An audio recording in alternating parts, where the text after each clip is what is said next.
Bien, límites en el infinito. Habíamos explicado que corresponde o se analizan el comportamiento asintótico de una función cuando x tiende al más infinito o al menos infinito. Cuando x tiende a más infinito es que decimos que x decrece, más bien crece ilimitadamente, crece. Puede ser de 100 en 100 o más y más. Y cuando x tiende al menos infinito, decrece ilimitadamente. Cuando x crece ilimitadamente, el límite llega a ser un número. Un número. Cuando decrezca ilimitadamente, también f de x o el límite se aproxima a un número. Ahora, ¿qué sucede cuando va a haber una indeterminación? ¿Qué pasa cuando hay una indeterminación? La indeterminación puede ser infinito sobre infinito, 0 sobre 0 o infinito menos infinito. ¿Por qué? Porque x tiende al infinito. Acá está. Para el cálculo de límites al infinito, ¿qué decimos acá? Que x tiende al más infinito o que x tiende al menos infinito.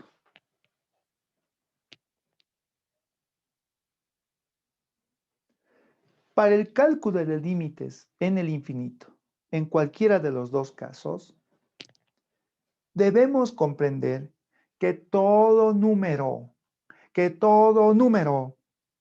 dividido entre infinito es cero, no es indeterminación. Entonces, algo muy elemental para esta parte. Un número entre infinito, cualquiera sea el número, positivo o negativo, el resultado es cero. Un número sobre infinito es cero. Entonces, ¿qué es lo que vamos a buscar en el cálculo de límites en el infinito? Un número sobre x.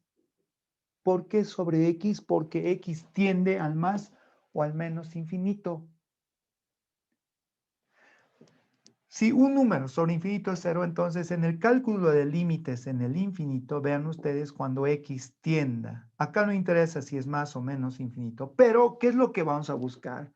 Un número entre x a la n.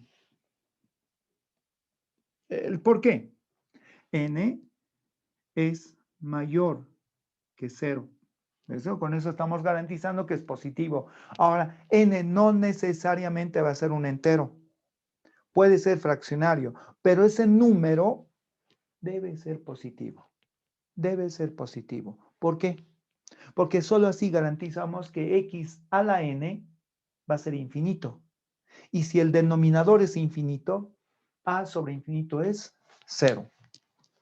Solo así. Es decir, cuando estemos ya en el cálculo de este límite, cuando x tiende al más o menos infinito de a entre x a la n, el resultado será pues a sobre infinito y prácticamente es 0. ¿De acuerdo? Eso es lo que buscamos ahora en límites en el infinito. A sobre x a la n con n mayor que 0. Eso es lo que vamos a buscar en el cálculo de límites.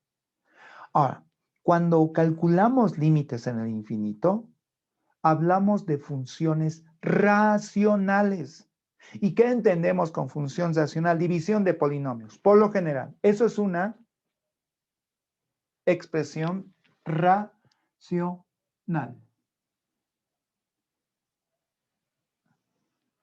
¿Sí? Acá, por ejemplo, L igual sería límite cuando X tiende al más o al menos infinito, cualquiera, no ambas, ojo, cualquiera de las dos. Generalmente son funciones racionales, es decir, división de polinomios, por lo general, división de polinomios. Ahora, ¿qué pasa en este análisis que estaríamos haciendo si es más o menos infinito? Hablamos del término principal. Por ejemplo, acá a sub n por x a la n, más puntos suspensivos, más el término independiente cualquiera, lo vamos a llamar a sub 0. En el denominador en el denominador b sub m por x a la m, y así sucesivamente vamos a tener un b sub 0.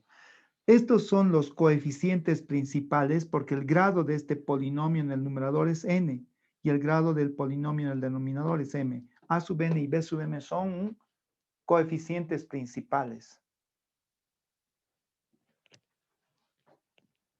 De manera práctica, tenemos tres casos. Podemos anticiparnos a la respuesta. ¿Cómo?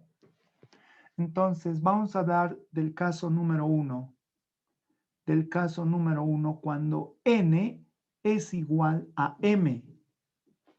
Es decir, si estos dos exponentes son iguales, el límite, entonces decimos, el límite, el valor de este límite es simplemente la división de estos dos coeficientes. Es decir, la respuesta directamente va a ser a sub n entre p sub m. Así. Ese va a ser el resultado del límite. Pero, ¿qué sucede en un caso 2? En un caso 2, donde n es menor que m. ¿Sí? Cuando este exponente, el grado del numerador, sea menor que el grado del denominador, ¿qué va a pasar en ese caso? El valor del límite prácticamente va a ser 0. 0. Y vamos a un caso 3, ¿correcto? Caso 3. Caso 3, cuando n es mayor que m. En ese caso, si n es mayor que m, el resultado les va a dar infinito. Eso es de manera práctica. Tenemos que corroborarlo con ejercicios. ¿Ya? Ahora, ¿cuál es el procedimiento? Explicamos el procedimiento para el cálculo de límites en el infinito. Procedimiento.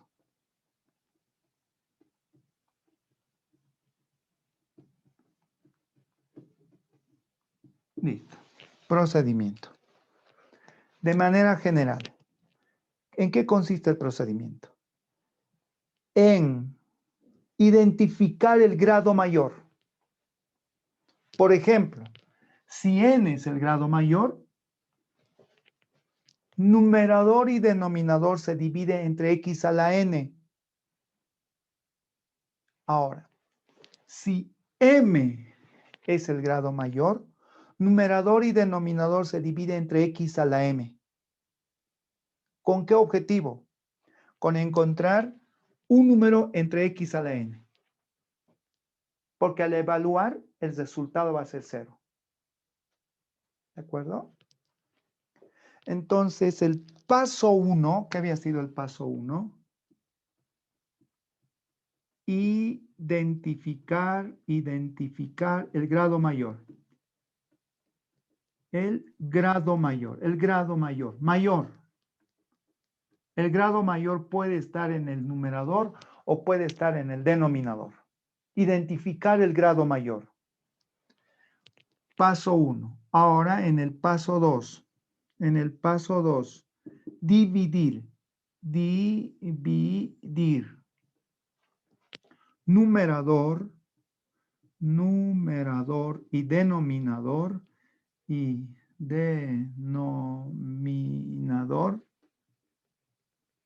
entre x a la n, o va a depender cuál es el mayor grado. X a la n. Ojo. En el primer paso es identificar el mayor grado o el grado mayor. En el paso 2 divide el numerador y denominador entre x a la n o x a la m. Va a depender si n es mayor, entonces entre x a la n. Y si m es mayor, entre x a la m. Eso va a ser. En el paso 3, cada cada término, tanto del numerador o del denominador, dividen entre x a la n o x a la m.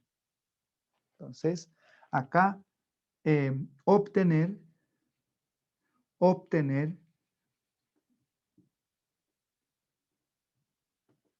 términos como dos puntos aparte, a entre x a la n, ¿correcto? Puedo obtener también a la x nomás, podría ser a la x al cuadrado. Ese tipo de términos necesitamos obtener. Números entre x. Y en el paso 4 simplemente evalúan. En el paso 4 evalúan y terminó el ejercicio. Paso 4, evaluar. Evaluar. Y ya tienen la respuesta. Eso es de manera general.